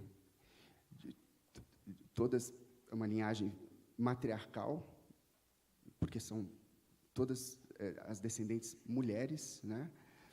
E essa personagem, ela é tocada pela religião, pelo misticismo, né? E daí circo místico. E essa personagem, ela, na verdade, queria ser freira. E o pai dela não permite que ela se torne freira e que permaneça, portanto, no circo. Enfim, a questão aqui é que o Jorge de Lima, muito perspicazmente, ele pensa, isso que parece uma invenção aos moldes surrealistas, né, como ele era um poeta que, dentro do modernismo, se aproxima vamos dizer ali, das práticas surrealistas. O Oswald de Andrade é um poeta que, naquele momento, ali do final dos anos 20, também tinha simpatias, né, por essa corrente. Tínhamos aqui entre nós o Benjamin Perret, que era um surrealista, casado com a Elsie Houston, cantora brasileira, enfim. Então, esse grupo formado ali, Oswald de Andrade, Benjamin Perret, Murilo Mendes, que era um grande amigo do Jorge de Lima, todos esses poetas muito ligados à vertente surrealista, né? Mas isso que parece algo, portanto, um gesto surrealista, pode ser também considerado, talvez, como uma espécie de gesto etnográfico até, porque não vai dar tempo da gente ver isso aqui hoje, mas, nesse meu trabalho, eu fiz um levantamento desse signo na cultura brasileira, o circo místico, né? Não apenas circo e não apenas religiosidade, mas ambos, né? Circo místico, teria que ser algo misto mesmo, né? É impressionante, assim, porque desde a chegada dos portugueses e dos primeiros encontros com os povos nativos, depois passando já ao século XVII, XVIII, é um signo, de fato, presente na nossa cultura, de maneira abundante. Tá? Em alguns momentos da nossa história, ele aparece de maneira mais óbvia, como era o caso final dos anos 70, começo dos 80, e também no modernismo, como eu já havia comentado. Os modernistas, o primeiro jantar antropófago a pessoa devorada foi talvez o que é considerado o maior palhaço da história brasileira, que foi o Piolim. Eles iam ao circo, o Sérgio Buarque de Holanda, que era da turma, também ia. Então, naquele momento ali dos anos 20 e 30, e também nos anos 70 e 80. Eu não vou citar, porque a lista é muito grande, mas só para dar um outro exemplo que dialoga diretamente com esse trabalho do Edu e do Chico, a canção, no universo da canção ainda, né, que se tornou emblema daquele momento de abertura, né, o movimento pelas diretas já e tudo, é o Bêbado Equilibrista, que imagino que todos aqui conheçam, do Aldir Blanc, do João Bosco, né, que tem ali a imagem do Carlitos, né, o bêbado, enfim, o clown máximo aí do cinema, talvez um dos, né, Buster Keaton, entre outros, mas, enfim, e a Equilibrista, justamente. Então, Falso Brilhante, Elis Regina, enfim, tem muitas imagens, eu não vou citar. Praticamente todos os cancionistas dessa geração fizeram canções sobre circo e tal, nesse momento dos anos 70 e 80. Milton Nascimento, vários. Milton, aliás, que canta essa canção, né? Beatriz é interpretada pelo Milton. A gente vai comentar isso daqui a pouco também, mas esse tema ele vem sendo retomado atualmente, e acho que, depois de falarmos um pouco sobre a composição, o aspecto da importância do desenho da voz para a composição da música, eu vou retomar um aspecto político, e talvez a gente possa pensar, para o momento atual, para o nosso contexto histórico atual, uma espécie de contraponto. Tá? Talvez não tão óbvio como naquele momento, dos anos 80, mas eu acho que talvez com uma força considerável. O Cacá Diegues, alagoano, como o Jorge de Lima, tem feito esse filme que parece, diz, segundo o depoimento dele, que vai ser talvez o filme da vida dele, né? Ele vem sendo filmado desde 2011, se eu não estou enganado. Já interrompeu várias vezes, mas, portanto, é um filme que é um tema que virá à tona em breve, assim que o filme ficar pronto, né? Tem aqui uma foto do Lázaro Ramos, que vai fazer justamente o papel desse personagem que abandona a carreira de medicina para se casar com a artista do circo, né? Bom, eu gostaria de pedir, eu estava contando com a internet, que está fora do ar hoje. Alguém, por favor, teria aí um celular com internet funcionando? Porque você poderia colocar Beatriz Tom Jobim? Então, procura, Célia, por favor, Beatriz... Não, mas não adianta isso. Tem que ser... Escreva, por favor, Beatriz Tom Jobim. Eu estou pedindo isso, desculpa, eu não consegui essa gravação, porque eu pensava em baixar aqui mesmo na FAI hoje de manhã, e quando cheguei, mas a questão que eu gostaria de chamar a atenção, portanto, é a seguinte: o Tom Jobim, que era muito amigo, né, desses, para ele, jovens compositores, né, o Edu sempre mostrava as composições dele para o Tom Jobim e tal, e ele mostrou a partitura, né, tudo. Muito obrigado. Ele mostrou a partitura, ela conseguiu ali. Já está aqui? Já está aqui, obrigado. Ok. Então, o Tom Jobim gravou essa canção antes dela ter letra. Essa é a questão. E aí que vem a questão do desenho da voz, porque a gente vai ouvir a canção instrumental, quando ela era só melodia, tá? E vocês vão notar um fenômeno muito curioso aqui, tá? E deixa eu plugar aqui, só um minutinho.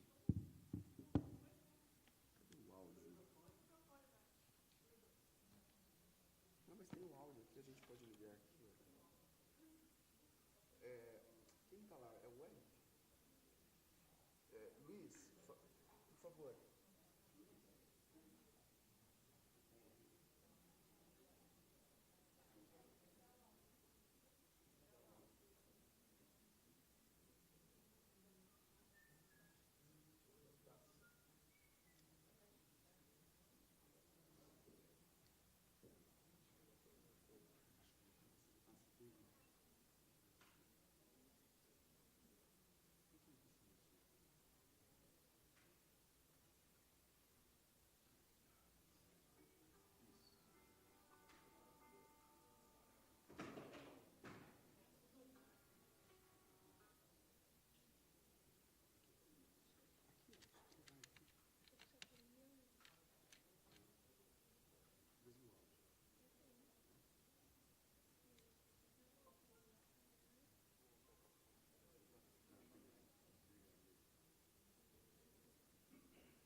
Mas é o seguinte, quem conhece a canção vai entender o que eu estou dizendo, mas eu vou mostrar uma canção cantada com a letra, então fiquem tranquilos. Que é o seguinte, fica nítida o pulso, né, ternário da valsa, né? Aqui, o Tom Jobim tocando a melodia ali, de uma maneira, parece uma caixinha de música, até, né, aquela ideia bem delicada da bailarina, da dançarina, do balé, né, a ideia de dança, portanto. É uma canção, esse primeiro momento dela, que o Luiz Tati chamaria, na classificação que ele dá na semiótica da canção, né, ele chama de temático. O que é uma canção temática, né, esse tipo de canção? São aquelas canções em que mostram algo, né? Por exemplo, uma canção que até tem a mesma forma e tem até um paralelo com esta canção, que é a Garota de Ipanema. Ela também, o primeiro momento dela é temático, né? Olha que coisa mais linda, mais cheia de graça, né? Você tem assim uma melodia que se repete, é regular e que te faz ver algo, né? Em oposição à segunda parte da canção, como na Garota de Ipanema também, que é um outro tipo vamos dizer, de forma, né? Que seria o que o Luiz Tati chama de passional, que você tem notas longas, né? Ah, porque estou tão sozinho. Você expande, né? Você não tem as notas picadas como no tema, na questão temática. Essa canção, agora vamos ver o que acontece quando o Milton Nascimento grava. Quando chega a letra, né? Portanto, da música, a voz, né?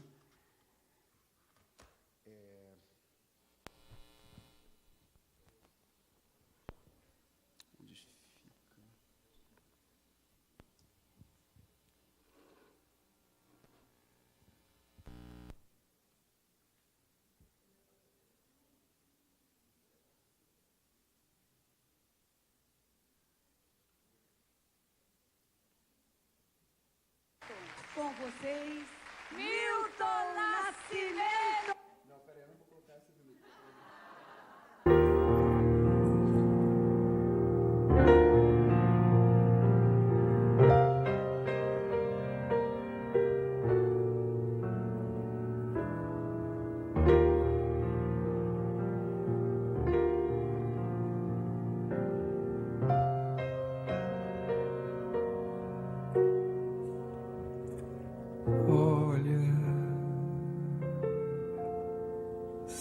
Ela é moça?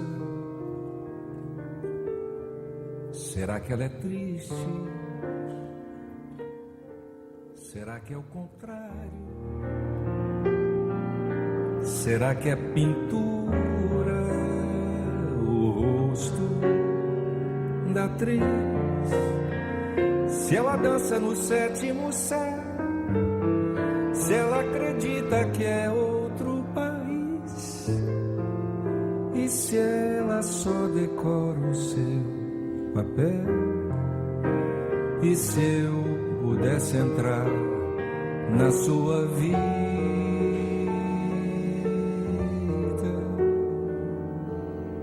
Olha, será que é de louça?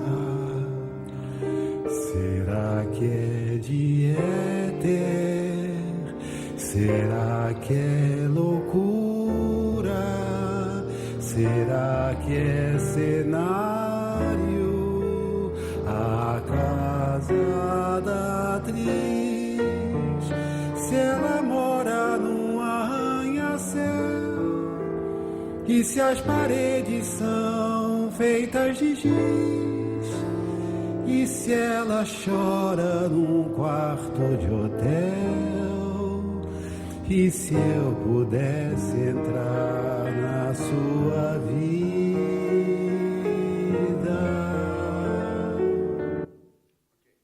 Obrigado. Pode acender a luz, Luiz, por favor. Então, o que acontece na canção, né? Vocês repararam que ela perde aquela fluidez do temático, né? O repetido, o motivo regular, né? Como que isso acontece? Porque quando você coloca a letra naquela melodia, eles produzem o que a gente, na música, chama de ralentando, né? Olha... Aí você já acabou com o tema já na primeira sílaba da canção, né? Esse prolongamento, né? E depois isso se repete, né, outras vezes nesse trecho. E aí o que você cria? Você cria uma ambivalência, estrutural na canção, porque ela passa a ser um trecho que não é nem passional nem temático. Ele é as duas coisas, de maneira ambivalente, né? E aí, o meu tempo, eu gostaria de mostrar, portanto, que como a voz altera, portanto, algo que estava ali dado, né? Ou seja, e isso pode ser considerado, e aí que eu queria chegar, fazendo um salto grande assim do aspecto composicional para um aspecto cultural, que é o seguinte: isso que está na estrutura da canção, e acho que é um dos elementos que a faz tão boa, já que retomar o tema da qualidade aí, é o modo como talvez a gente possa interpretar esse próprio processo de composição como uma alegoria, uma alegoria do próprio processo cultural, da própria narrativa que eu contei a vocês antes, que estava no poema, desse jovem que vê artista de circo, se apaixona, larga tudo e funda a dinastia do circo, né? Ou seja, esse momento, né, que na Idade Média a Beatriz Dange, né, chamava de acidente, né? Ou seja, esse acidente que acontece na vida desse jovem e que o transforma, o move de maneira radical em direção a uma outra história, né? Está na própria canção, portanto. Então, talvez a gente possa interpretar, e isso acontece em outras canções desse mesmo disco, e em outras também, evidentemente, mas o que está em questão aqui é que é um disco que apareceu num contexto político super controverso, e que, justamente, dois compositores que eram considerados compositores engajados, considerados não, eles eram, e são engajados politicamente, e quando podem dizer livremente o que quisessem, né, o que queriam, o que quisessem, enfim, no momento, fazem uma obra de teor surrealista, né, que aparentemente não tem nenhuma pegada política, por assim dizer, mas que, no fundo, se a gente olha de perto e pensa nesses aspectos, não só composicionais, mas culturais do ponto de vista do circo místico como signo que está presente na cultura brasileira, a gente vai ver que eles continuam fazendo aí, a política está posta aí, né? A gente tem um elemento político efetivo e contundente, acredito eu. Então, eu gostaria de mostrar só uma última sequência. Infelizmente, não vai dar para a gente analisar. O objetivo nosso aqui não era analisar a canção, né? Infelizmente, o nosso tempo é curto para isso. Mas eu gostaria de mostrar alguns outros slides para terminar, para concluir aqui a minha fala, que são o seguinte. Gostaria de citar, antes de terminar aqui, de mostrar os slides, uma professora, colega nossa aqui da UFMG, que escreveu um livro chamado Noites Circenses, sobre a presença do circo em Minas Gerais, do século XVIII ao final do século XIX. E ela analisa essa figura do circo como... ela compara, inclusive, com Dioniso, o deus bárbaro, né, chegado pela Grécia. É um deus que não era nativo da Grécia, né, e que, portanto, é comparado com o que ela chama, o que ela designa como invasões. Invasões, aqui, no caso, invasões bárbaras. E ela está se referindo ao Dioniso. E, para ela, para essa historiadora, o circo teria esse tipo de poder de transformação da sociedade. Ela narra um caso no livro de um desembargador, um juiz de Ouro Preto do século XVIII, que foi ao circo, em Ouro Preto, e, ao ver uma artista de circo, tirou uma espécie de paletó e tal, e jogou para a artista, e ele foi demitido do cargo, né? Ou seja, foi afastado, acho que chegou a ser preso no primeiro momento, e depois foi destituído. Ou seja, esse poder dionisíaco e transformador do circo, portanto, que ela utiliza, inclusive, a metáfora do espaço liso e do espaço estriado, né? que eu gostaria de terminar essa fala pensando nisso, talvez, e é por isso que eu estou trazendo também essa canção e esse trabalho do Chico, porque eu acho que tem a ver com deriva, né? Ou seja, a ideia da deriva é você desestriar o espaço, por assim dizer, né? Ou seja, a deriva, ela acontece, ela até pode acontecer em espaços estriados, como o da República Moderna, nossa, né? Que procura estriar o espaço, né? Nos colocando números, né? Carteira de identidade, números nas residências, números de telefone, enfim, todo esse tipo de estriamento, né? Esse quadriculado, que é o controle social, né, em última instância, o espaço do circo ele depende de uma outra lógica. Ele precisa do espaço liso, né? Se alguém chegar aqui na UFMG e montar um circo ali, a polícia chega talvez em 5 minutos, né? Que dirá na Praça 7, ou enfim.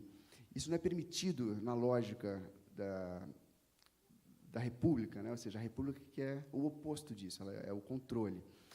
Não é à toa que, na época, se construíram, né, quando estavam caminhando para a proclamação da República, o movimento pelos teatros, em oposição ao circo, né, o teatro, que é um modelo europeu. Machado de Assis escreveu sobre isso, inclusive, né, louvando o modelo europeu e a fundação dos teatros. E desde então, o circo vem sendo posto de lado. E é nesse sentido que o fato que eu gostaria de apontar, então, para terminar, o circo como símbolo de resistência, né? Não é à toa que ele é tão presente na literatura, nas artes em geral, né? Sendo uma própria arte, evidentemente.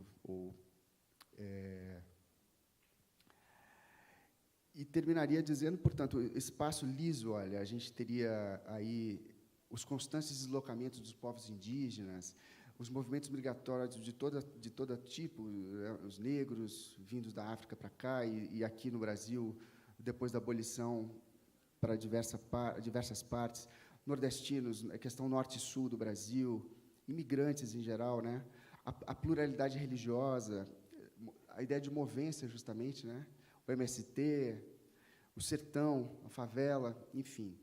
E, para encerrar, portanto, o poder desse tipo de símbolo e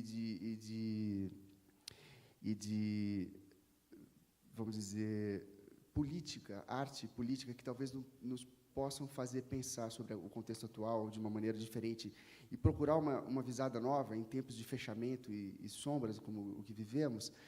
Essa classificação desse filósofo carioca, Nelson Levi, que tem esse livro aí, que eu acho excelente, Crítica e Utopia, ele tem essa classificação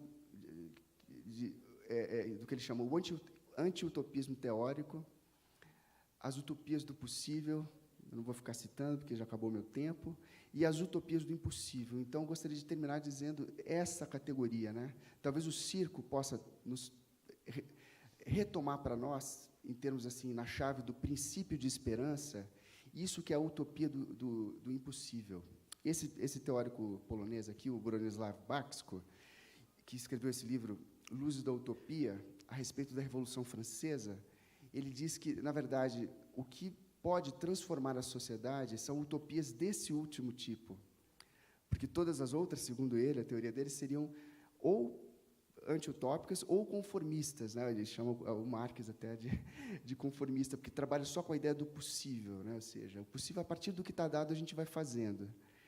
Para o Baszko, ele falou, a Revolução Francesa só foi possível porque aquela geração pensou algo da ordem do impossível, né? Ou seja, a imaginação política ligada a esses impossíveis, portanto, né? Esses futuros impossíveis. E tem uma foto de 83 que eu ia mostrar. Enfim, ia trazer aqui para mostrar como está recente também aqui na cultura mineira o circo místico, né? O galpão aqui com a Rua da Amargura, enfim. É isso, gente. Então, princípio de esperança, circo, talvez, acredito que, talvez não, acredito que a possibilidade efetiva de mudança da realidade através disso que talvez pode parecer impossível, mas que a gente pode realizar de maneiras, às vezes, imprevisíveis, por vias não previstas, como, por exemplo, a do circo, né? E canções como como esta, a Beatriz, e a história própria dessa narrativa que a gente falou aqui, desse jovem que seria médico e se tornou dono de circo. É isso.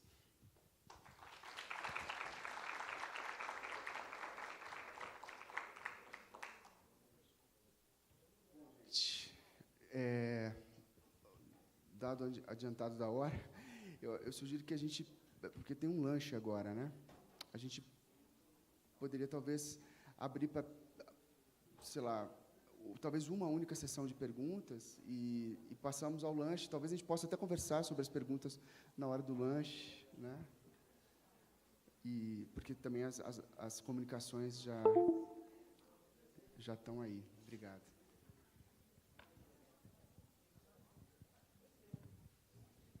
Perguntas e comentários?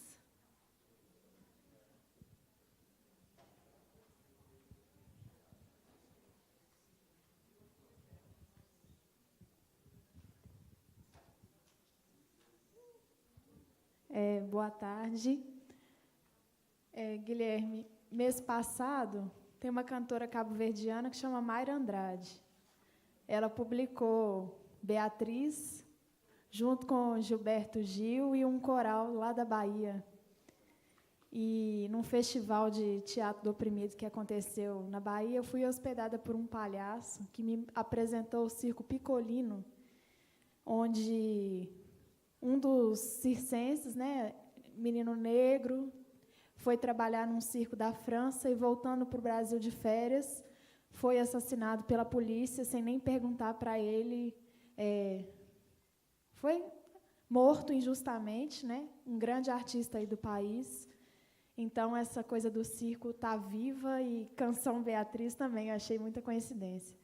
E aí eu queria perguntar para você, eu cheguei no meio da sua fala, mas eu conheço um site onde tem várias histórias publicadas em crioulo, histórias de tradição oral. E eu queria te perguntar se você conhece alguma outra plataforma onde a gente pode ter acesso a essas histórias na língua local mesmo. Com relação ao site, você sabe de qual país a língua crioula? Guiné-Bissau? Ah, tá. Sim, sim. Eu, na verdade, como você viu aqui, esse universo, eu não falei no início, mas eu estou partindo aqui de um levantamento, de uma pesquisa sobre contos de tradição oral registrados em Angola, Moçambique e Brasil, né? Aquele site na internet eu não conheço, porque eu tive acesso a esses contos, né? Angola e Moçambique, via publicações impressas, né? Então, na verdade, eu não conheço. Agora, caso você tenha interesse, enfim, eu tenho muita coisa digitalizada a partir desse universo. Depois, se você quiser conhecer, enfim, tá? Obrigado.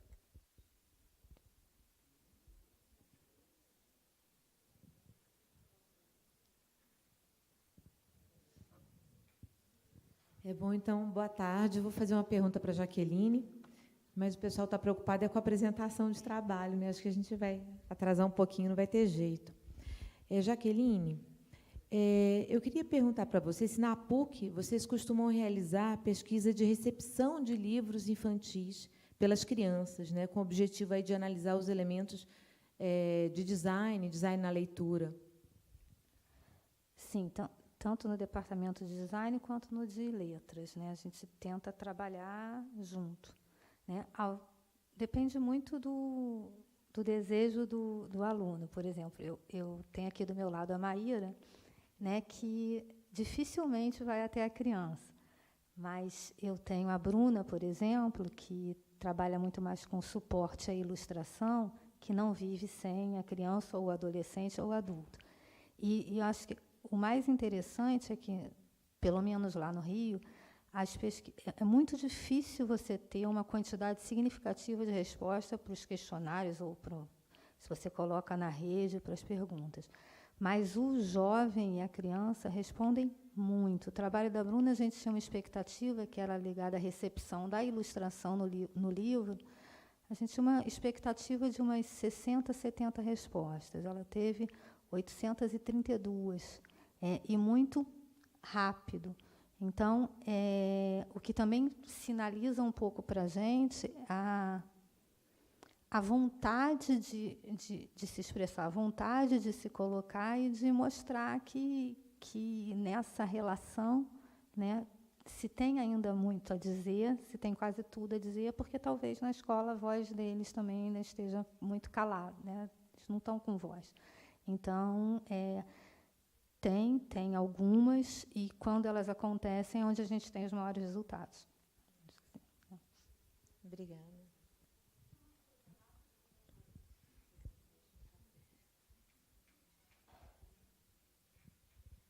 Para o Guilherme. Guilherme, eu só queria uma observação, me corrija se eu estiver errado. Quando você fala a música Beatriz, né, sobre a música que, enquanto instrumental, não é canção, correto? Depois, quando ela passa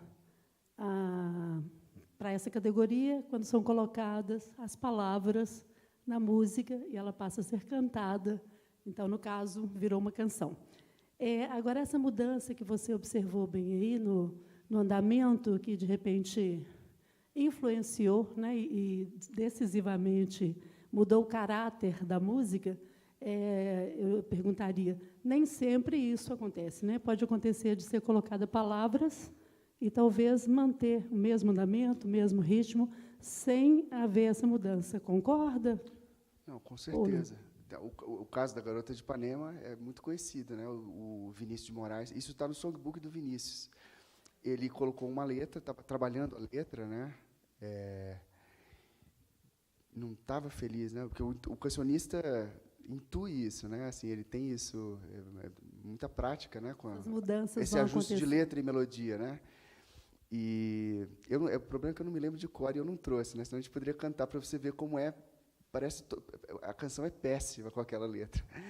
E depois ele chegou no ajuste, né, da letra, uma letra que tivesse a ver com esse processo temático, né?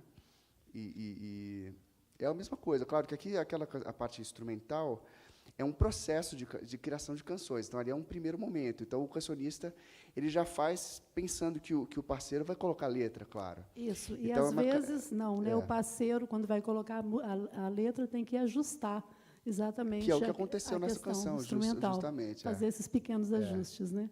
Não, porque não dá para cantar, fica totalmente artificial cantar aquela letra desta canção com aquele ritmo. Sim, vai ficar algo, por exemplo, um hino nacional instrumental, quando a gente resolve cantar junto e muitas vezes dá um descompasso, porque a música instrumental, composta com aquela veia de instrumental, e, às vezes, a música para ser cantada. Então, no hino nacional, a gente vê acontecendo isso realmente. Sim. Obrigada. Obrigado.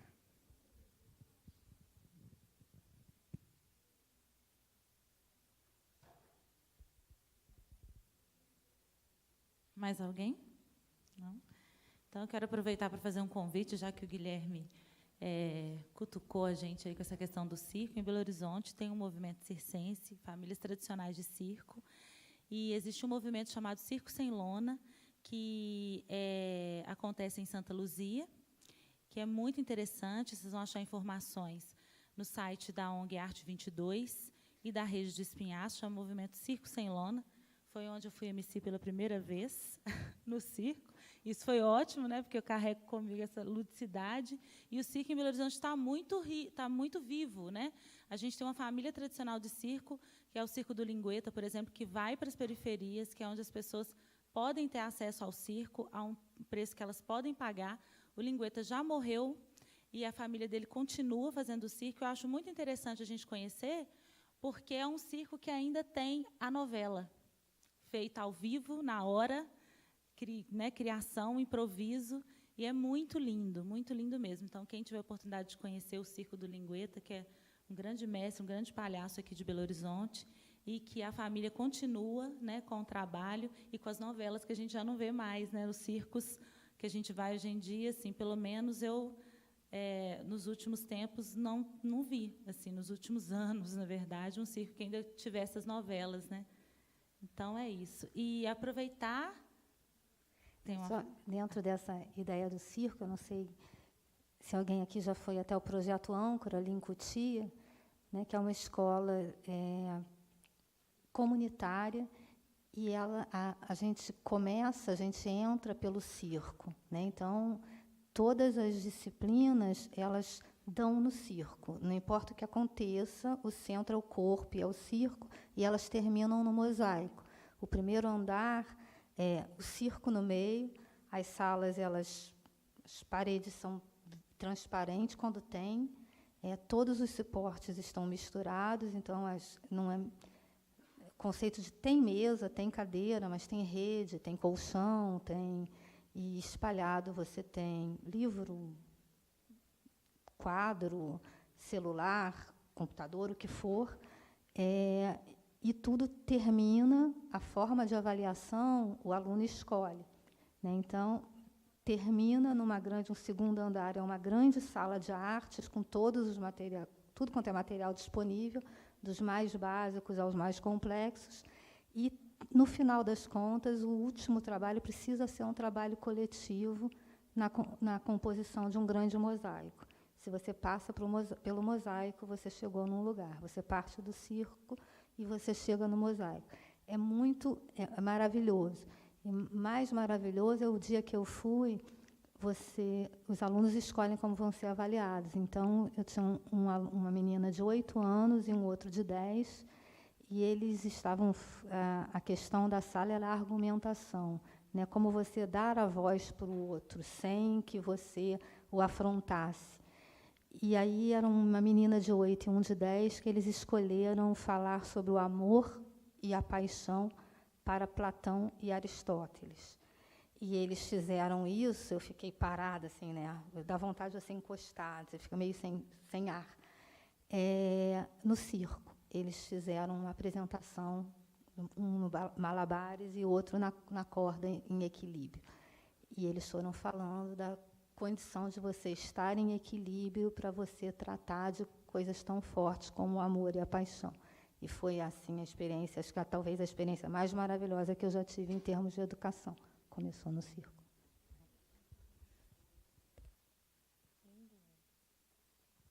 Bom, mais algum comentário, perguntas? Então, a gente vai agora para o lanche. Depois do lanche, a gente vai para as comunicações. Tem essa mudança que o Guilherme já falou aqui, né, da comunicação para a sala 3105. Isso, a comunicação 4, não é isso? Comunicação 53105. É bom que já rimou, já está tudo certo. E depois, às 18 horas, a gente se encontra aqui novamente, né, para a gente se despedir, né, e assistir a apresentação que vai ter. Tá bom, gente? Um bom trabalho para todo mundo agora de tarde.